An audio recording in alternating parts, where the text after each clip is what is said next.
नमस्कार दोस्तों, कैसे हैं आप सब। I hope you all are good. आज की जो वैकेंसी है वो है EMRS। तो इससे काफ़ी जो लोग हैं इससे जो काफ़ी लोग हैं वाकिफ़ होंगे और कुछ नहीं भी हो सकते। तो EMRS की जो फुल फॉर्म है एकलव्य मॉडल रेजिडेंशियल स्कूल है। इसमें 7,000 से भी ज़्यादा वैकेंसीज़ आई हैं परमानेंट बेसिस पर। तो परमानेंट ये वैकेंसी है, डिफरेंट आपके पोस्ट हैं, अलग अलग पोस्ट हैं। और वैकेंसीज में टू बी स्पेसिफिक आपकी जो नंबर है वो है 7,267। तो इतनी वैकेंसीज आपकी आई हैं, अच्छा नंबर है वैकेंसीज़ का। ऑल इंडिया लाइबिलिटी है, यानी कि आपको कहीं भी पोस्टिंग मिल सकती है इंडिया में, ठीक है। तो ये चीज़ें आपकी हो गई। अब इसमें कौन कौन सी पोस्ट है वो मैं आपको बता दूं, फिर वीडियो शुरू करेंगे। जो भी इसकी एलिजिबिलिटी है उसके साथ कौन कौन सी पोस्ट हैं, क्या एज लिमिट है, क्या चीज़ें कैसे रहने वाली है, और सबसे इंपॉर्टेंट एग्जाम पैटर्न भी हम इसमें डिस्कस करने वाले हैं। तो सारी चीज़ें डिस्कस की जाएंगी। तो पोस्ट आप देख लीजिए कौन कौन सी है। प्रिंसिपल की पोस्ट है, पोस्ट ग्रेजुएट टीचर की है, ट्रेंड ग्रेजुएट टीचर की, hostel warden male and female दोनों, female staff nurse, accountant, junior secretariat assistant यानी कि JSA एंड लैब अटेंडेंट की आपकी ये पोस्ट है। तो इन सभी की हर एक डिटेल को चेक करेंगे, सारी चीज़ें जानेंगे। फिर जो है आपकी जो एग्ज़ाम पैटर्न है वो भी हम देखेंगे। तो चलिए वीडियो की शुरुआत करते हैं।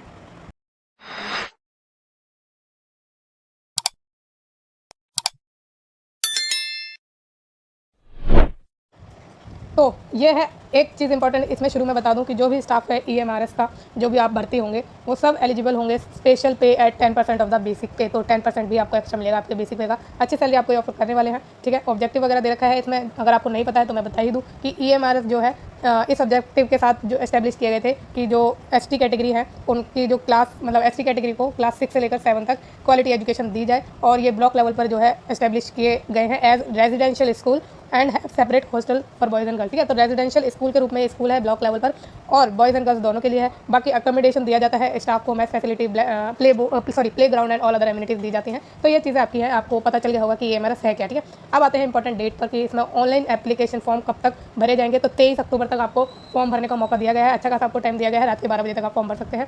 और पूरा एक महीना ही है आपके पास भरने के लिए फॉर्म। बट लास्ट डेट का वेट आप कभी मत करिए, क्योंकि लास्ट डेट में रश हो जाता है, टेक्निकल इशू आते हैं वेबसाइट में। तो आप पहले फॉर्म भर देना जैसे ही आपको नोटिफिकेशन मिल रहा है। और जो है 19 सितंबर से शुरू हो चुके हैं फॉर्म भरने, ठीक है। अब आगे बात करें फ़ी की कि कितनी फ़ीस आपको देनी है इसमें, वो हम देख लेते हैं। तो सबसे पहले इंपॉर्टेंट पॉइंट इन्होंने फीस के बारे में दिए गए हैं कि 2 कंपोनेंट में होंगे। जो फीस है female SC ST and PWD उनको कोई भी फीस नहीं देनी, बट उन्हें प्रोसेसिंग फीस देनी पड़ेगी, ठीक है। और बाकी जो अनरिजर्व्ड और OBC EWS है उनको भी फीस देनी है, प्रोसेसिंग प्लस एप्लीकेशन दोनों फीस देनी है। ऑनलाइन मोड से आपको पेमेंट करनी है। ये चीज़ें इन्होंने खुद दी हुई हैं। अब इन्होंने कितनी फीस देनी है ये नहीं बताया क्या, इस यहाँ पे तो नहीं है, आगे देख लेंगे, आगे मिल जाएगा। तो ये है समरी ऑफ फीस। अच्छा ये तो ठीक है। तो समरी ऑफ फीस की बात करें तो female SC ST PWD candidate कोई भी एप्लीकेशन फीस नहीं है, बट प्रोसेसिंग फ़ी सब में प्रिंसिपल PGT TGT और नॉन टीचिंग स्टाफ इनमें जो है 500 की फ़ीस है। फिर जो दूसरे कैंडिडेट हैं female SC ST and PWD के अलावा, प्रिंसिपल के लिए अगर वो भर रहे हैं तो उन्हें 2,000 रुपये फीस देनी है, प्लस 500 रुपये की प्रोसेसिंग फ़ी, टोटल 2,500 रुपये। PGT TGT के लिए भर रहे हैं तो 1,500 रुपये फीस देनी है एप्लीकेशन की, और 500 देनी है किसी प्रोसेसिंग की। 2,000 रुपये टोटल फीस हो गई। नॉन टीचिंग स्टाफ में 1,000 रुपये की फ़ीस है एप्लीकेशन की, 500 रुपये प्रोसेसिंग फ़ी है, टोटल 1,500 रुपये की फ़ीस हो गई। अब इसमें आपका ये जो डेट ऑफ एग्जामिनेशन है Tier 1 एंड Tier 2 वो जो है नोटिफाई की जाएगी NESTS की वेबसाइट पर। ध्यान रखिएगा कौन सी वेबसाइट पर, NESTS की वेबसाइट पर। Centre of examination as indicated on admit card. बाकी ड्यूरेशन ऑफ एग्जामिनेशन आपको पैटर्न जब हम डिस्कस करेंगे उसमें पता चल ही जाएगा, ठीक है। ये चीज़ें हैं जो देख ली हमने।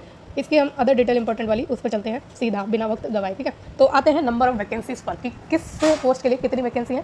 प्रिंसिपल की जो पोस्ट है उसमें टोटल 225 वैकेंसी है। PGT की जो पोस्ट है उसमें 1460 यानी 1460 वैकेंसी है। TGT के लिए 3,962 वैकेंसी है, यानी कि 3,962 वैकेंसी है। फीमेल स्टाफ नर्स की 550 है, हॉस्टल वार्डन की 635 है, अकाउंटेंट की 61 है, जूनियर सेक्रेटेरिएट असिस्टेंट की 228 है, लैब अटेंडेंट की 140 है। टोटल कितनी हो गई आपकी 7,267 वैकेंसीज, जो कि मैंने आपको ये नंबर पहले ही बताया था। अब इसमें भी और भी बाइफर्केशन है। प्रिंसिपल की पोस्ट जो कि ग्रुप A की पोस्ट है, ये टोटल जो इसमें वैकेंसीज का नंबर था कितना था 225 में से 116 अनरिजर्व के लिए, 60 OBC के लिए, 33 SC के लिए, 16 ST के लिए, और टोटल मैंने आपको बताई दी। फिर PGT की बात करें ग्रुप B की वैकेंसी है। ये सब्जेक्ट देख लीजिए कौन कौन से हैं इसमें। तो इंग्लिश की जो इसमें टोटल वैकेंसी है इंग्लिश सब्जेक्ट के लिए वो 112 है। उसमें से अनरिजर्व के लिए 47 है, 11 EWS के लिए है, OBC के लिए 30 है, SC के लिए 16 है, ST के लिए 8 है, और ये बाकी PWD के लिए इनमें से आपको दी गई है। हिंदी की बात करें तो 81 टोटल वैकेंसी है, उसमें से 34 अनरिजर्व के लिए और 8 आपकी EWS के लिए, 21 OBC के लिए, 12 SC के लिए और 6 ST के लिए। मैथ की बात करें तो 134 वैकेंसी है, 55 अनरिजर्व के लिए, उसमें से 13 EWS के लिए, 36 OBC के लिए और 20 आपकी SC के लिए और 10 ST के लिए है। केमिस्ट्री के सब्जेक्ट में 169 यानी 169 है टोटल वैकेंसी, और 71 अनरिजर्व के लिए, उसमें से 16 EWS के लिए, 45 है आपकी किसकी OBC की, और 25 है SC की, 12 है ST की। नेक्स्ट सब्जेक्ट आपका फिजिक्स है, 198 वैकेंसी है टोटल, 83 अनरिजर्व के लिए है, 19 ईडब्ल्यूएस के लिए, 53 ओबीसी के लिए, 29 एससी की हैं और 14 एसटी की हैं। बायोलॉजी के सब्जेक्ट में 99 टोटल वैकेंसी है, 43 उसमें अनरिजर्व की, 9 ईडब्ल्यूएस की, 26 ओबीसी की, 14 एससी की और 7 एसटी की। हिस्ट्री के सब्जेक्ट में 140 वैकेंसी है, उसमें से 58 अनरिजर्व की, 14 ईडब्ल्यूएस की, 37 ओबीसी की और 21 एससी की और 10 एसटी की है। ज्योग्राफी में 98 वैकेंसी टोटल, 42 उसमें अनरिजर्व की, 9 ईडब्ल्यूएस की, 26 ओबीसी की, 14 एससी की और 7 एसटी की। कॉमर्स के सब्जेक्ट में 120 वैकेंसी है टोटल और 49 उसमें अनरिजर्व की, 12 ईडब्ल्यूएस की, 32 ओबीसी की, 18 एससी की और 9 एसटी की। नेक्स्ट इकोनॉमिक्स का सब्जेक्ट 155 टोटल वैकेंसी है, 65 अनरिजर्व की, 15 ईडब्ल्यूएस की, 41 ओबीसी की, 23 एससी की और 11 एसटी की। लास्ट सब्जेक्ट आपका कंप्यूटर साइंस का है, 154 टोटल वैकेंसी है, 64 अनरिजर्व की, 15 ईडब्ल्यूएस की, 41 ओबीसी की, एससी की 23 और एसटी की 11। टोटल नंबर वैकेंसी सबकी हो गई। नेक्स्ट बात करते हैं आप टीजीटी की ग्रुप बी की ये पोजीशन है, हिंदी का सब्जेक्ट है, उसमें टोटल 424 आपकी टोटल वैकेंसी है हिंदी के सब्जेक्ट में, 174 अनरिजर्व की है, उसमें से 42 ईडब्ल्यूएस के लिए है और 114 यानी 114 आपकी ओबीसी के लिए है, 63 एससी के लिए है, 31 एसटी के लिए। इंग्लिश के सब्जेक्ट में 395 टोटल वैकेंसी है, 162 उसमें से अनरिजर्व की है, 39 ईडब्ल्यूएस की, 106 ओबीसी की, 59 एसटी की और 29 एसटी की। मैथ के सब्जेक्ट में 381 टोटल वैकेंसी है, 156 अनरिजर्व के लिए है, 38 ईडब्ल्यूएस के लिए है, 102 ओबीसी के लिए, 57 एससी के लिए है, 28 एसटी के लिए है। फिर सोशल स्टडीज़ के सब्जेक्ट में 392 टोटल वैकेंसी का नंबर है, उसमें से 161 अनरिजर्व के लिए, 39 ईडब्ल्यूएस के लिए, 105 यानी 105 ओबीसी के लिए, 58 एससी के लिए, 29 एसटी के लिए। साइंस के सब्जेक्ट में 408 टोटल वैकेंसी है, उसमें से 167 अनरिजर्व के लिए, 40 ईडब्ल्यूएस के लिए, 110 यानी 110 ओबीसी के लिए, 61 एससी के लिए है और 30 जो वैकेंसी है वो एसटी की है। कंप्यूटर साइंस में 550 टोटल वैकेंसी का नंबर है, 224 अनरिजर्व की है, 55 ईडब्ल्यूएस की, 148 ओबीसी की, 82 एससी की और 41 एसटी की है। टोटल नंबर वैकेंसीज आपकी हो गई। फिर नेक्स्ट आते हैं आपकी रीजनल लैंग्वेज ग्रुप बी की वैकेंसी टीजीटी की इन्होंने दी है, तो ये आपकी रीजनल लैंग्वेज है जिसमें भी है आपका, आप चेक कर सकते हैं, ठीक है। फिर नेक्स्ट बात करें तो अच्छा रीजनल लैंग्वेज ठीक है। तो नेक्स्ट आते हैं, ये भी ट्रेन ग्रेजुएट टीचर की जो मिसलेनियस कैटेगरी है उनमें भी इन्होंने बांटा हुआ है। तो music, art, PET female, male और फीमेल दोनों लाइब्रेरियन ये आपकी वैकेंसीज है। म्यूज़िक में 314 टोटल है, आर्ट में 279, पीईटी में मेल 173, पीईटी फीमेल 299, लाइब्रेरियन 124, ठीक है। तो ये आपकी वैकेंसीज हैं।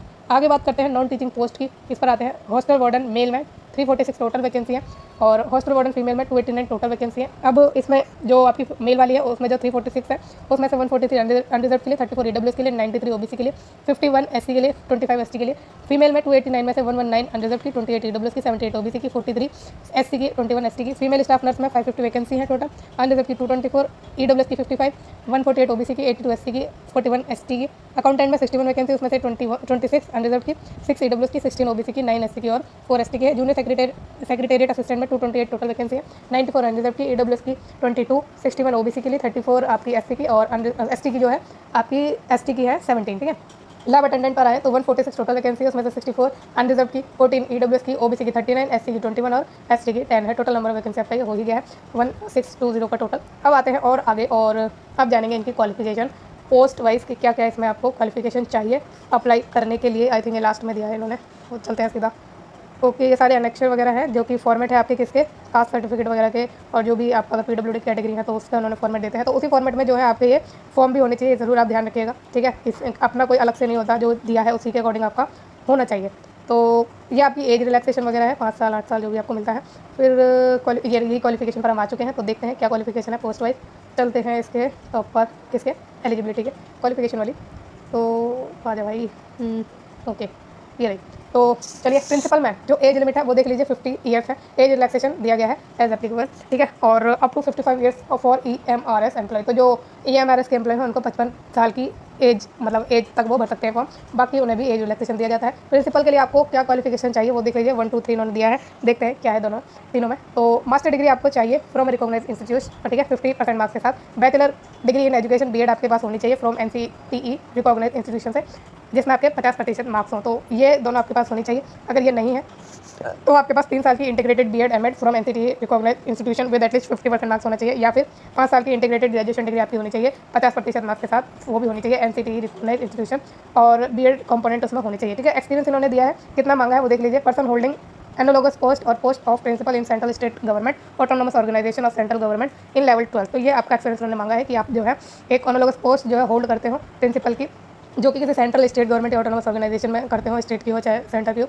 या फिर वाइस प्रिंसिपल आप रह चुके हो, असिस्टेंट एजुकेशन ऑफिसर रह चुके हो सेंट्रल स्टेट गवर्नमेंट में या ऑटोनोमस ऑर्गेनाइजेशन में, सेंट्रल या स्टेट गवर्नमेंट की, ठीक है, जिसका पे लेवल 10 होना चाहिए, या फिर पीजीटी आप रह चुके हो या लेक्चरर रह चुके हो सेंट्रल स्टेट गवर्नमेंट या ऑटोनोमस बॉडी में, ठीक है। अभी autonomous body central state government की होनी चाहिए, लेवल 8 आपको उसमें रहा हो पे लेवल, और एटलीस्ट 12 साल का जो है रेगुलर सर्विस आपने की हो, ठीक है। और जो आपकी वाइस प्रिंसिपल की है उसमें 3 साल आप एज ए वाइस प्रिंसिपल रह चुके हो, डिजायरेबल है आपकी, ये हमारे लिए इंपॉर्टेंट नहीं होती। फिर पीजीटी की बात करें तो 40 साल की एज लिमिट है, रिलैक्सेशन मिल जाएगा, जो ईएमआरएस के एम्प्लॉय हैं उनको 55 ईयर्स की एज रखी गई है उनके लिए। अब इसमें आपसे मांगा है integrated post graduation course from NCTE recognised institution in the concern subject. तो जो जिस भी सब्जेक्ट के लिए आप भर रहे हैं, चाहे मैथ, हिंदी, इंग्लिश, जिस भी सब्जेक्ट में भर रहे हैं उसी सब्जेक्ट में आपकी पोस्ट ग्रेजुएशन होनी चाहिए इंटीग्रेटेड, और वो जो है एनसीटीई रिकॉग्नाइज होनी चाहिए 50% मार्क्स के साथ, और बीएड के कंपोनेंट उसमें होने चाहिए। इंटीग्रेटेड का मतलब यह है कि जो एम एड होती है ना, जो साथ में करते हैं, वो है ये, ठीक है। जैसे बी एड हो गया, वो 5 साल की होती है, ये चीज़ होती है ना, आपको पता ही होगा।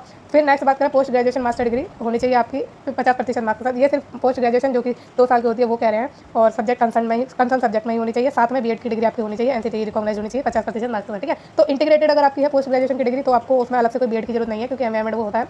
और अगर आपने सिर्फ जो है 2 साल की मास्टर डिग्री करी है, तो उसमें आपको बीएड की डिग्री इन्होंने मांगी है आपसे। फिर अगर आपके पास मान लीजिए ये क्वालिफिकेशन नहीं है, तो इन्होंने एक ऑप्शन दिया है आपको कि आपके पास 3 साल की integrated BEd MEd from NCTE recognise होनी चाहिए 50% मार्क्स के साथ, या फिर 4 साल की इंटीग्रेटेड ग्रेजुएशन डिग्री होनी चाहिए 50% मार्क्स के साथ, एनसीटीई रिकॉग्नाइज होनी चाहिए, बीएड कंपोनेंट इसमें होनी चाहिए, ठीक है। तो ये चीज़ उन्होंने मांगी है और करके, तो इनमें से कोई एक क्वालिफिकेशन आपके पास होनी ही चाहिए। अब जो सब्जेक्ट है वो मैंने आपको ऊपर बता ही दी कि किसके सब्जेक्ट में है आपकी।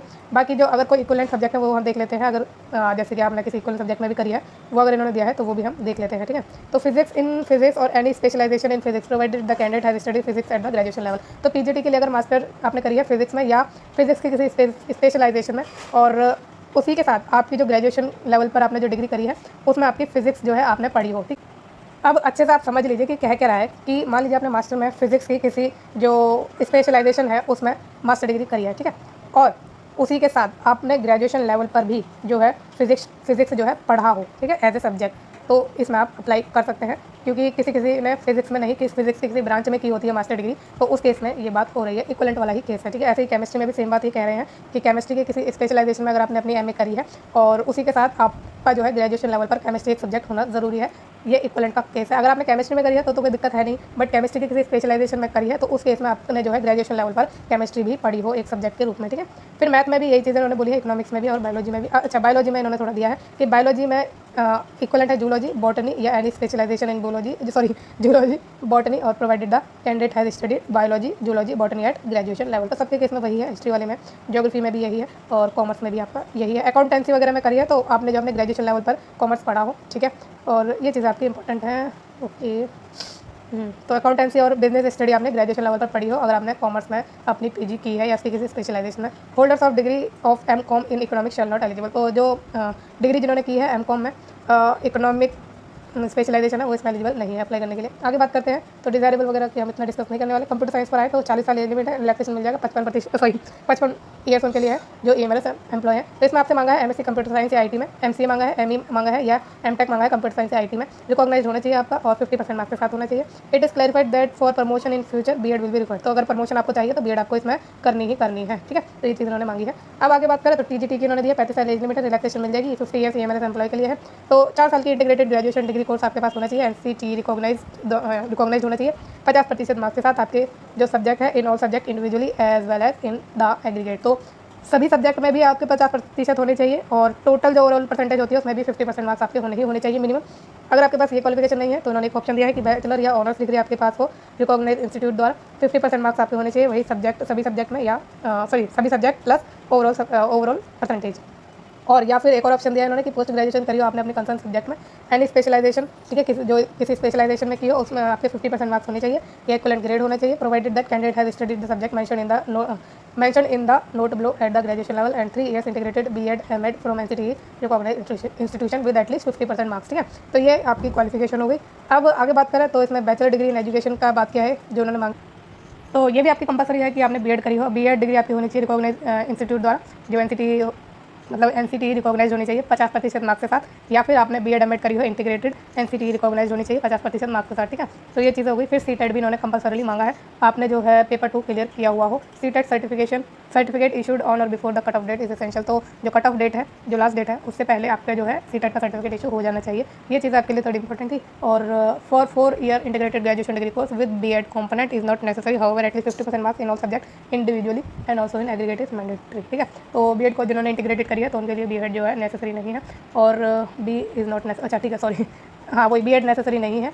और जो क्लियरली बता दूँ इसमें कि जिन्होंने भी 4 साल की इंटीग्रेटेड ग्रेजुएशन की डिग्री करी है BEd कंपोनेंट के साथ, उनको BEd की अलग से कोई भी ज़रूरत नहीं है, बशर्ते उनके पास जो है, बशर्ते नहीं मतलब हालांकि उनके पास 50% की जो है परसेंटेज होनी चाहिए सभी सब्जेक्ट में, और ओवरऑल जो आपके परसेंटेज ऑफ मार्क्स है उसमें, ठीक है। तो ये चीज़ें हो गई आपकी। Post wise elective subject and language in the combination of subject are as under. तो फॉर TGT हिंदी के लिए studied Hindi as an elective main subject in all the 3 years of graduation. तो जो हिंदी के लिए भर रहे हैं उस हिंदी में इन्होंने अपनी क्या करी हो, अपनी डिग्री ली हुई हो और 3 साल में पढ़ी हो ग्रेजुएशन की। TGT की बात करें तो उन्होंने इंग्लिश, जो इंग्लिश से भर रहे हैं उन्होंने इंग्लिश पढ़ा हो, TGT मैथ में भी मैथ पढ़ा हो, ठीक है। अब ये जो मैथ है वो तो आपने पढ़ाई हो ग्रेजुएशन लेवल पर, ठीक है। उसके साथ फिजिक्स भी आपने पढ़ी हो एटलीस्ट 1 साल या 2 सेमेस्टर में, और 1 out of chemistry, electronics, computer science, statistics at least 1 year और 2 सेमेस्टर, ठीक है। तो ये तीनों आपके लिए कंपलसरी है, अगर आपके पास नहीं है तो आप इसके लिए फॉर्म नहीं भर पाएंगे, ठीक है। तो ये चीज़ आप अच्छे से जान लीजिए। The candidate who study under choice base यानी CBCS के अंडर जिन्होंने अपनी पढ़ाई करी है with the above subject are also eligible to apply. तो जिन्होंने CBCS के अकॉर्डिंग अपनी पढ़ाई करी है वो भी इसमें एलिजिबल है अप्लाई करने के लिए। नोट है कि candidate with BSc in physics और केमिस्ट्री आर नॉट एलिजिबल। तो BSc जिन्होंने करी हुई है फिजिक्स में और केमिस्ट्री में वो PGT मैथ के लिए फॉर्म नहीं भर सकते। अब PGT साइंस की बात करें तो कैंडिडेट हुए study biology, life science, botany, zoology as honours या main subject in all the 3 years of graduation with following combination of subject for at least 1 और 2 सेमेस्टर ईच, ठीक है। तो ये सब्जेक्ट आपने पढ़े हो 1 साल या 2 सेमेस्टर। कौन से हैं? बायोलॉजी, लाइफ साइंस, जो आपकी सब्सिडरी सब्जेक्ट है वो केमिस्ट्री एंड बॉटनी है, जूलॉजी है। बॉटनी में केमिस्ट्री है, जूलॉजी है, और जूलॉजी में केमिस्ट्री है, बॉटनी है, या नहीं एंड, ठीक है, इन दोनों में एंड है। तो ये चीज़ आपकी हो गई। CBCS वाले भी अप्लाई कर सकते हैं। सोशल स्टडीज़ में आए तो studies any 2 subject out of history, geography, economics and political science at graduation level 3 साल तक, out of which 1 must be either history और geography in all the 3 years of graduation as an elective या main subject and the second subject for at least 1 year 2 semester, ठीक है। तो यहाँ पर देख लीजिए, तो इसमें सिंपली आपको ये कह रहा है कि history, geography, economics and political science आपने अपने ग्रेजुएशन लेवल पर पढ़े हो। इनमें से 2 सब्जेक्ट जो कि हिस्ट्री हो, मतलब इनमें से एक सब्जेक्ट जो कि हिस्ट्री या ज्योग्राफी हो वो कंपलसरी है 3 ईयर में पढ़ना, और जो कि या तो इलेक्टिव में हो या मेन सब्जेक्ट में आपको रहा हो, और दूसरा जो सब्जेक्ट है वो एटलीस्ट 1 साल या 2 सेमेस्टर के लिए आपने पढ़ा हो, ठीक है। फिर CBCS वाले भी इसमें अप्लाई कर सकते हैं। अच्छा, अगर कुछ समझने में कोई भी दिक्कत है या मैंने आपको ठीक से नहीं समझाया हो, ठीक है, मेरे समझाने में कमी रह गई है, तो उसके लिए आप मुझसे जुड़ सकते हैं, क्लियर कर सकते हैं अपनी चीज़ों को टेलीग्राम चैनल द्वारा। तो मैंने स्पेसिफिकली आप ही लोगों के लिए टेलीग्राम चैनल बनाया है जिस पर आप डायरेक्टली मुझसे जुड़ सकते हैं, अपने डाउट क्लियर कर सकते हैं, कुछ भी आप मुझसे पूछ सकते हैं, आपके करियर से रिलेटेड कोई आपको इशू है, कुछ भी है, आप मुझसे आराम से टेलीग्राम चैनल पर जुड़कर पूछ सकते हैं। टेलीग्राम चैनल का जो लिंक है वो आपको इसी वीडियो के डिस्क्रिप्शन बॉक्स में मिलेगा, वहाँ पर क्लिक करके आप मुझसे जुड़िए और अपने डाउट क्लियर कीजिए, ठीक है। अब इसमें जो आपका TGT रीजनल लैंग्वेज है वो आपने पढ़ी हो आपके कंसर्न रीजनल लैंग्वेज में, ठीक है, as a subject, elective subject सारे आपके 3 ईयर में। तो ये चीज़ आपकी इंपॉर्टेंट हो गई। अब आते हैं आपके TGT कंप्यूटर साइंस में। बैचलर की डिग्री मांगी है कंप्यूटर साइंस, कंप्यूटर एप्लीकेशन में BCA यानी कि 50% मार्क्स के साथ, या फिर ग्रेजुएशन की डिग्री आपके पास हो इन कंप्यूटर साइंस या IT में रिकॉग्नाइज्ड इंस्टीट्यूशन से, और 50% मार्क्स के साथ होने चाहिए कंसर्न सब्जेक्ट में। And also aggregate provided that the computer science subject must be studies और in all 3 years as main subject. तो एज मेन सब्जेक्ट आपने पढ़ा हो ये कंप्यूटर साइंस का आपके तीनों ईयर में, और या फिर आपने BTech करी है कंप्यूटर साइंस इंफॉर्मेशन टेक्नोलॉजी में 50% मार्क्स के साथ, ठीक है। It is to clarify that for promotion, अगर आपको प्रमोशन चाहिए तो BEd आपको उसमें चाहिए। एज लिमिट की बात करें 35 साल है, SC/ST को रिलैक्सेशन मिल जाएगा, और वही EMRS के लिए 55 ईयर्स है। आते हैं नेक्स्ट आर्ट टीचर पर। बैचलर डिग्री मांगी आपसे ड्राइंग एंड पेंटिंग में, या फिर स्कल्पचर में, या फिर ग्राफिक आर्ट में, या फिर फाइन आर्ट, या फिर विजुअल आर्ट में 50% मार्क्स के साथ, जो कि रिकॉग्नाइज होनी चाहिए।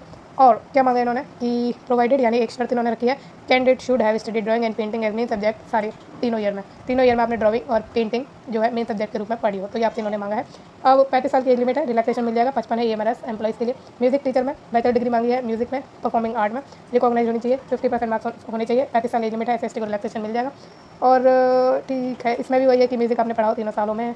नेक्स्ट आपका physical education teacher mail and female 4 year integrated BPEd आपने किया हो, NCTE रिकॉग्नाइज होना चाहिए 50% मार्क्स के साथ, या फिर बैचलर डिग्री आपने करी हो physical education and sports offered by NCTE recognise होनी चाहिए 50% मार्क्स के साथ, और फिजिकल एजुकेशन आपने 3 साल पढ़ी हो, आपने जो पढ़ा आपकी ग्रेजुएशन की डिग्री है 3 साल आपने पढ़ी हो, 50% मार्क्स आपके होने चाहिए, या फिर आपने बैचलर डिग्री करी है फिजिकल एजुकेशन में as an elective subject 50% marks के साथ, और पार्टिसिपेट किया है नेशनल या फिर स्टेट या इंटर यूनिवर्सिटी कंपटीशन में, स्पोर्ट्स, गेम, एथलेटिक्स में, और by association of Indian university या इंडियन ओलंपिक एसोसिएशन, और साथ में BPEd आपने करा हो एटलीस्ट 1 ईयर ड्यूरेशन की, और NCTE रिकॉग्नाइज होना चाहिए 50% मार्क्स के साथ। फिर लाइब्रेरियन की पोस्ट पर आए इसमें भी एज लिमिट सेम है, ठीक है, 35 साल, और वो रिलैक्सेशन वगैरह इसमें भी सेम ही है। और क्वालिफिकेशन की बात करें लाइब्रेरियन में तो बैचलर डिग्री चाहिए लाइब्रेरी साइंस में, और रिकॉग्नाइज होनी चाहिए, 50% मार्क्स होने चाहिए, या फिर बैचलर डिग्री हो लाइब्रेरी एंड इन्फॉर्मेशन साइंस में 50% मार्क्स के साथ, या फिर इंटीग्रेटेड मास्टर डिग्री आपने करी हो लाइब्रेरी एंड इन्फॉर्मेशन साइंस में 50% मार्क्स के साथ। तो इसमें कोई बीएड वगैरह उन्होंने नहीं मांगी, ऊपर वालों में भी नहीं मांगी, जो मैंने कुछ अभी आपको बताई है 2, ठीक है। तो ये आपकी होगी क्वालिफिकेशन। फीमेल स्टाफ नर्स की बात करें तो इसमें भी सेम एज लिमिट है।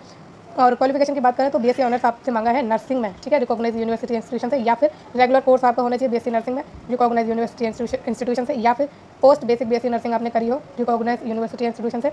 रजिस्ट्रेशन आपका होना चाहिए एज ए नर्स या फिर NMW यानी कि नर्स मिड वाइफ RN और RM with any state nursing council, और साथ में 2.5 ईयर्स का एक्सपीरियंस आपके पास होना चाहिए इन minimum 50 bedded hospital after acquiring 1 above. तो जब आपने एक कर ली होगी, बीएससी आपने करी होगी, उसके बाद आपका जो है उसके बाद जो है आपका क्या होना चाहिए, एक्सपीरियंस होना चाहिए। फिर हॉस्टल वार्डन की बात करें, एज लिमिट सेम है, 4 साल की आपकी इंटीग्रेटेड ग्रेजुएशन डिग्री मांगी है रीजनल कॉलेज से, ठीक है। 4 साल की integrated graduation degree course of regional college of education of NCERT, तो NCERT से आपने करी हो, और अदर NCT या फिर जो अदर NCT है वहाँ से रिकॉग्नाइज होनी चाहिए। फिर बैचलर डिग्री आपके पास होनी चाहिए, तो इन दोनों में से एक क्वालिफिकेशन आपके पास होनी चाहिए, या फिर 4 साल की इंटीग्रेटेड ग्रेजुएशन की डिग्री, या फिर बैचलर की डिग्री आपके पास होनी चाहिए। तो इतना ही इन्होंने मांगा हॉस्टल वार्डन के इसमें। अकाउंटेंट की बात करें तो अकाउंटेंट में भी जो आपकी एज लिमिट है वो 30 साल है, और जो रिलैक्सेशन मिल जाएगा आपको 55 ईयर उनके लिए है जो PMLS एम्प्लॉय है। बैचलर डिग्री इसमें आपने मांगी है कॉमर्स में, और bachelor degree in business administration is not eligible, तो जो इन्होंने भी एडमिन में किया हुआ है वो एलिजिबल नहीं है अप्लाई करने के लिए। जैसे की बात करें तो 30 साल एज लिमिट रिलैक्सेशन मिल जाएगा। EMRS के लिए जो है 55 ईयर है, और इससे आपसे 12th मांगी है from a recognised board and possessing minimum speed of 35 word per minute in English typing और 30 वर्ड पर मिनट इन हिंदी टाइपिंग। तो 12th के साथ आपसे इन्होंने टाइपिंग मांगी है इंग्लिश की 35 वर्ड पर मिनट की स्पीड और 30 वर्ड पर मिनट की स्पीड हिंदी टाइपिंग में, ठीक है। तो ये हो गई लाइव अटेंडेंट की बात करें, 30 साल की लिमिट है, SST को रिलैक्सेशन मिलेगा। EMRS के लिए 55 ईयर की लिमिट है, 10वीं पास आप होनी चाहिए इसमें, और साथ में सर्टिफिकेटेड डिप्लोमा होना चाहिए आपके पास लेबोरेटरी टेक्निक का, जो कि रिकॉग्नाइज ही होना चाहिए, या फिर 12th आपने करी हुई हो साइंस स्ट्रीम से, तब इसमें आपको कोई भी डिप्लोमा या फिर सर्टिफिकेट नहीं चाहिए। अगर आपने 10th करी है तो आपको सर्टिफिकेटेड डिप्लोमा चाहिए, अगर आपने 12th करी है साइंस से तो आपको इसमें कोई भी सर्टिफिकेटेड डिप्लोमा नहीं चाहिए। तो ये चीज़ें आपके लिए होगी पूरी कंप्लीटली डिस्कस क्वालिफिकेशन। अगर कोई भी डाउट हो आपको, सिंगल डाउट हो कुछ भी क्वालिफिकेशन से रिलेटेड या और भी चीज़ों से, तो आप मुझसे जुड़िए टेलीग्राम चैनल पर, लिंक आपको इस वीडियो के डिस्क्रिप्शन बॉक्स में मिलेगा, ठीक है। तो ये चीज़ आपकी हो गई इंपॉर्टेंट कवर। अब इसमें जो आपका एज लिमिट है वो देख लीजिए। एज लिमिट में जो रिलैक्सेशन कैटेगरी का SC/ST को 5 साल का मिलेगा, OBC को 3 साल का, candidate with 3 years continuous service in central government provided the post are in same or allied cadre, तो उनको 5 साल का मिलेगा। फिर person ordinary domicile in UT या Jammu Kashmir during this tenure, तो उनको 5 साल का रिलैक्सेशन मिलेगा। Women all category only if applying for PGT TGT post, तो अगर वुमेन PGT TGT पोस्ट के लिए अप्लाई कर रहे हैं, चाहे वो किसी भी कैटेगरी से हो, उन्हें 10 साल का रिलैक्सेशन मिल जाएगा। पर्सन विद डिसेबिलिटी की बात करें, अगर SC/ST है तो 15 साल का, OBC है तो 13 साल का, जनरल है तो 10 साल का मिलेगा, और जनरल वुमेन को भी आपको 10 साल का मिलेगा, जनरल वुमेन को, ठीक है। फिर for other than permanent employee working EMRS उन्होंने 55 ईयर का इन्होंने दिया है। फिर EMRS employee who are appointed as regular basis उन्हें भी आपको 55 ईयर्स का रिलैक्सेशन मिला है। और ex serviceman who have not less than 6 months continuous service in armed forces shall be allowed to deduct the period of service from his her actual age and is resultant, तो ये उनके लिए है जो ex serviceman है किसमें army forces में रह चुके हैं, तो उनकी जितना भी उन्होंने टाइम दिया है उसमें से कुछ टाइम, मतलब उसकी एज जो एक्चुअल एज होगी उसमें से टाइम घटा के उन्हें रिलैक्सेशन दिया जाएगा। ये चीज़ आपकी हो गई कवर। अब आते हैं इसकी किस पर, आपकी क्या था वो, क्या था एग्जाम पैटर्न, ठीक है, उस पर आएंगे आप सीधा, क्योंकि वो भी इंपॉर्टेंट है आप लोगों के लिए। इसमें कहाँ दिया हुआ है वो हम चेक कर लेते हैं। तो ये आपकी लिमिट है कि इसमें आई थिंक दिया नहीं हुआ है, नहीं दिया है कौन सा पेज नंबर है, 7 से 21। तो चलते हैं अब 7 से 21 वाले पेज पर। तो काफ़ी बड़ी वीडियो ये बन रही है, बट आपके काम की है, देखना भी ज़रूरी है एग्जाम पैटर्न वगैरह, जो कि आपके एग्जाम देने में आपको हेल्प भी करेगा, पास भी कराएगा, है ना। एग्जाम पैटर्न पता होगा तभी तो आपकी तैयारी अच्छे से हो पाएगी, अदरवाइज़ नहीं हो पाएगी, you know very well that. Okay, यही है क्या सब्जेक्ट पे मैट्रिक्स वगैरह दिया हुआ है, अदर इंस्ट्रक्शंस हो गए, वेरिफिकेशन वगैरह हो गया, 7 से 21 था उसमें। ओके, ये है ना स्कीम ऑफ एग्जामिनेशन, ये। तो इसे हम या फिर पहले ये बता दूँ, नहीं ये पहले एग्जामिनेशन ही बता देते हैं ताकि लास्ट में आप इसे छोड़ भी सकते हैं, इसे लास्ट में बात करेंगे, है ना। तो मोड ऑफ एग्जामिनेशन की बात करें तो Tier 1 EMRS staff selection exam will be conducted MCQ OMR based pen paper, तो ऑनलाइन ये एग्जाम नहीं है, पेन पेपर बेस्ड ये एग्जाम है, OMR बेस्ड आपका एग्जाम होगा Tier 1, while Tier 2 will be combination of descriptive question and MCQ OMR based. तो जो Tier 2 होगा वो आपका डिस्क्रिप्टिव क्वेश्चन होगा प्लस MCQ भी होगा, वो भी OMR बेस्ड ही होगा। After Tier 2 there will be interview for the post of principal and skill test for the post of junior secretariat assistant. तो जो प्रिंसिपल के लिए भर रहे हैं उनको Tier 2 के बाद इंटरव्यू देना है, और जो JS के लिए भर रहे हैं उनको Tier 2 के बाद स्किल टेस्ट देना है। अब ये भी देख लेंगे कि Tier 1 और Tier 2 किन किन पोस्ट के लिए है ना। और मीडियम ऑफ पेपर की बात करें, एग्जाम की बात करें तो इंग्लिश और हिंदी है, प्लस आपका रीजनल लैंग्वेज भी दे सकते हैं अगर आप चूज़ करेंगे तो। प्रिंसिपल की पोस्ट पर आए तो क्या इन्होंने दिया है, टियर 1 होगा preliminary qualifying examination in OMR objective mode, total 100 mark का होगा, ठीक है। पेपर वन नहीं, part 1 reasoning and numeric ability आएगी और टोटल 10 क्वेश्चन होंगे 10 मार्क के। Duration, the test will be of 2 hour without any time limit for each part of the test individually. तो इसमें कोई टाइम लिमिट नहीं है इन पार्ट्स के लिए, ठीक है। टोटल 2 घंटे का आपका ये पेपर है। पार्ट 2 में जनरल अवेयरनेस आएगी 10 क्वेश्चन 10 मार्क। पार्ट 3 में academic and residential aspect detail syllabus as on NPSTS, तो डिटेल सिलेबस आपको इस वेबसाइट पर मिल जाएगा। 30 क्वेश्चन आएंगे इसके 30 मार्क के। पार्ट 4 में administration and finance detail syllabus आपको मिलेगा इस वेबसाइट पर, 30 क्वेश्चन 30 मार्क के। पार्ट 5 में लैंग्वेज कॉम्पिटेंसी टेस्ट होगा, general English and general Hindi 10 mark की, यानी कि टोटल 20 क्वेश्चन आएंगे 20 मार्क के, टोटल 100 मार्क का ये पेपर है। फिर नेक्स्ट है टियर 2 पर, तो जो भी शॉर्टलिस्ट होंगे टियर 1 से उनको ये टियर 2 देने का मौका मिलेगा।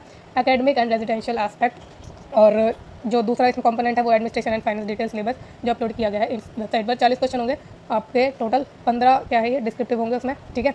40 ऑब्जेक्टिव होंगे, 15 डिस्क्रिप्टिव होंगे, टोटल 55 क्वेश्चन होंगे। फिर टोटल मार्क्स आपके जो ऑब्जेक्टिव है वो 40 ही होंगे, यानी एक क्वेश्चन 1 मार्क, और जो डिस्क्रिप्टिव का है वो उसमें जो क्वेश्चन होंगे 15 होंगे और एक क्वेश्चन आपका 4 मार्क का होगा, ठीक है। टोटल 60 मार्क का ये पेपर है, तो ये हो गया आपका 100 मार्क का, दोनों को मिला के पेपर, ठीक है, समझ गए। 55 क्वेश्चन 100 मार्क के लिए होगा। ऑब्जेक्टिव में 40 क्या आएंगे क्वेश्चन आएंगे 40 मार्क के, डिस्क्रिप्टिव में 15 क्वेश्चन आएंगे 60 मार्क के। टोटल ये जो होगा 3 घंटे का पेपर होगा, ठीक है। फिर इंटरव्यू होगा आपका 40 मार्क का। Weightage for preparation of merit list की बात करें तो weightage written test tier 2 only ये काउंट करेंगे, और इंटरव्यू का जो रेशियो होगा वो मतलब जो आपका टियर 2 है और जो इंटरव्यू है उनका रेशियो होगा 80:20, ठीक है, यानी कि 1/4 1:4, और डिटरमाइंड जो करेगा प्रिंसिपल की मेरिट लिस्ट, ठीक है।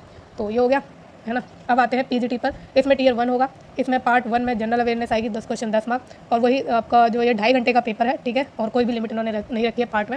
फिर पार्ट 2 में रीजनिंग एबिलिटी आएगी 15 क्वेश्चन 15 मार्क। थर्ड में जो है आपका नॉलेज ऑफ ICT जो कि है 15 क्वेश्चन 15 मार्क। टीचिंग एप्टीट्यूड आएगा पार्ट 4 में 30 क्वेश्चन 30 मार्क। डोमेन नॉलेज आएगी, जिस भी सब्जेक्ट आप ये भर रहे हैं PGT के लिए उस रिलेटेड क्वेश्चन आएंगे, तो टोटल 30 मार्क के क्वेश्चन होंगे। और experiential activity based pedagogy and case study based question आएंगे 20, और NEP के 20 के क्वेश्चन आएंगे 10, टोटल हो गए 30 मार्क के, ठीक है। पार्ट 4 में पार्ट आपके 6 में, ये पार्ट 5 है, 6 में लैंग्वेज कॉम्पिटेंसी टेस्ट होगा, इंग्लिश और जनरल हिंदी 10 मार्क ईच आएंगे, और ये जो है क्वालिफाइंग इन नेचर है, ठीक है, विद मिनिमम 40% मार्क्स टुगेदर, जो कि 8 मार्क्स आपको लाने हैं out of 20 mark combining English and Hindi, ठीक है, समझ गए ना। तो जो आपका लैंग्वेज कॉम्पिटेंसी टेस्ट है वो टोटल ही 20 क्वेश्चन आएंगे उसमें, और टोटल 20 नंबर के लिए ही होगा, क्वालिफाइंग इन नेचर है, और 20 में से आपको जो है मिनिमम 8 मार्क लाने हैं, यानी कि 40% मार्क्स आपको इसमें लाने हैं, तभी आप क्वालिफाई इसमें कर पाएंगे, ठीक है। ये चीज़ होगी। Part 1 to 5 of the candidate will not be evaluated if he she fails to attend qualifying marks in part 6।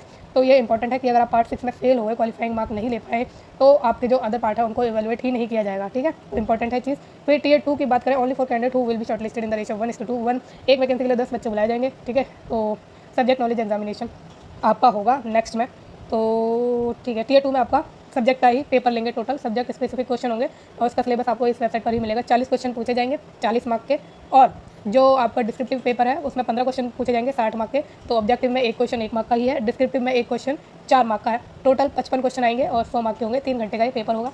Merit list आपकी प्रिपेयर की जाएगी on the basis of performance in tier 2 only, ठीक है। फिर आगे बात करें TGT की, इसमें प्री की बात करें तो इसमें क्या है 100 मार्क का ही पेपर है, वो भी आपका 100 मार्क का ही था। और जनरल अवेयरनेस पार्ट 1 में होगी 10 क्वेश्चन 10 मार्क, इसमें भी 2.5 घंटे का पेपर आपको दिया जाएगा।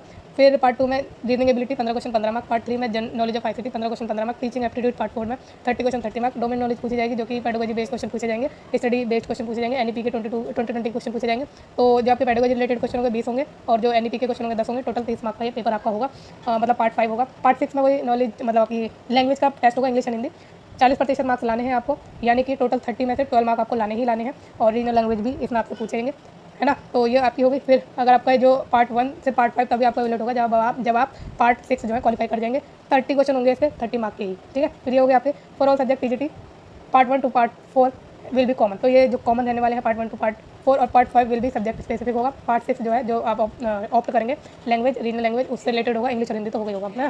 फिर ये चीज़ हो गई आपकी। फिर टियर 2 की बात करें तो टियर 2 में भी आपके सब्जेक्ट स्पेसिफिक क्वेश्चन पूछे जाएंगे, और वो है आपके NECST पर अपलोड की जाएगी सिलेबस, की गई है सिलेबस। फिर 1:10 के रेशियो में बुलाए जाएंगे बच्चे, और नंबर ऑफ क्वेश्चन आएंगे इसमें 40 ऑब्जेक्टिव 40 मार्क के, डिस्क्रिप्टिव होंगे 15 क्वेश्चन 60 मार्क के, टोटल है 55 क्वेश्चन 100 मार्क का। ये 2 घंटे का आपका 3 घंटे का आपका ये पेपर रहने वाला है। फिर मेरिट लिस्ट जो आपकी तैयार की जाएगी वो टियर 2 एग्जामिनेशन बेस्ड ही होगी सिर्फ।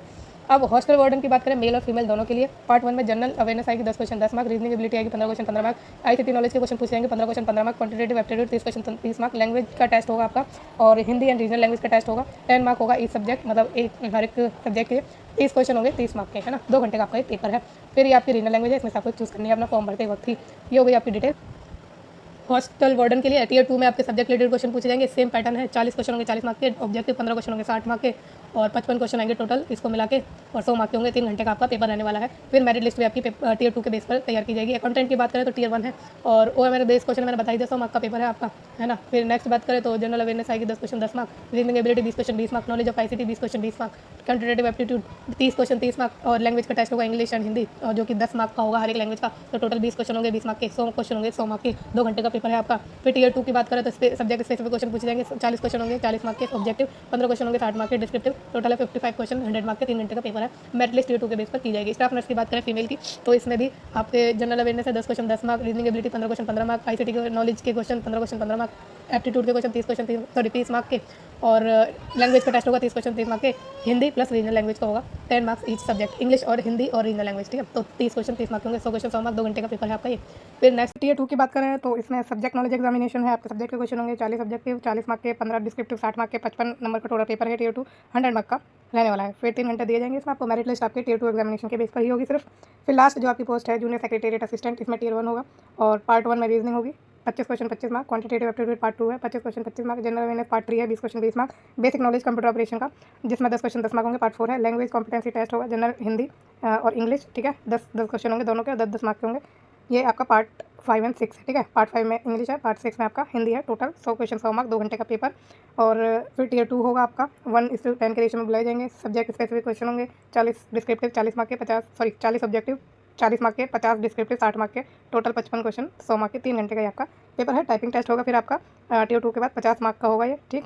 और जो है will be assessed on PC यानी पर्सनल कंप्यूटर पर असेस किया जाएगा। क्वालिफाइंग मार्क होंगे आपके 20, ठीक है। This part shall be qualifying in nature है और मेरिट आपकी टियर 2 के बेस पर ही होगी और टियर 2 के बेस पर आपको टियर 3 के लिए जो कि 1:3 के रेशियो में बुलाया जाएगा, ठीक। तो ये टियर 3 आपका टाइपिंग टेस्ट ये कंप्लीटली हमने हो गया क्या। अच्छा अभी एक और है, ये लास्ट नहीं है, सॉरी ये लास्ट आपकी लैब अटेंडेंट की पोस्ट है और इसमें जो आपका टियर 1 है 100 मार्क का है, रीजनिंग एबिलिटी 25 क्वेश्चन 25 मार्क और quantitative aptitude 25 question 25 mark, general awareness 20 question 20 mark, computer operation का पेपर होगा 10 क्वेश्चन 10 मार्क और वही इंग्लिश हिंदी के पेपर होंगे 10-10 मार्क के और 10 क्वेश्चन ही आएंगे। 100 मार्क का टोटल पेपर है, 2 घंटे का पेपर है। फिर टियर 2 के 1:10 के रेशियो में होगा। सब्जेक्ट स्पेसिफिक जो आपसे नॉलेज पूछी जाएगी। फिर 40 क्वेश्चन होंगे ऑब्जेक्टिव के 40 मार्क के, 15 डिस्क्रिप्टिव के क्वेश्चन होंगे 60 मार्क के, 55 के होंगे क्वेश्चन और 100 मार्क के होंगे। 3 घंटे का ये आपका पेपर है। मेरिट लिस्ट आपके टियर 2 एग्जामिनेशन पर बेस होगी। नोट है a common tier 1 test will be conducted for JSA and a lab attendant post. तो कॉमन टियर 1 टेस्ट होगा आपका JSA और लैब अटेंडेंट का। If candidate applies for both JSA and lab attendant post the score of candidate in the common tier test will be considered for both the post of shortlisting candidate for tier 2।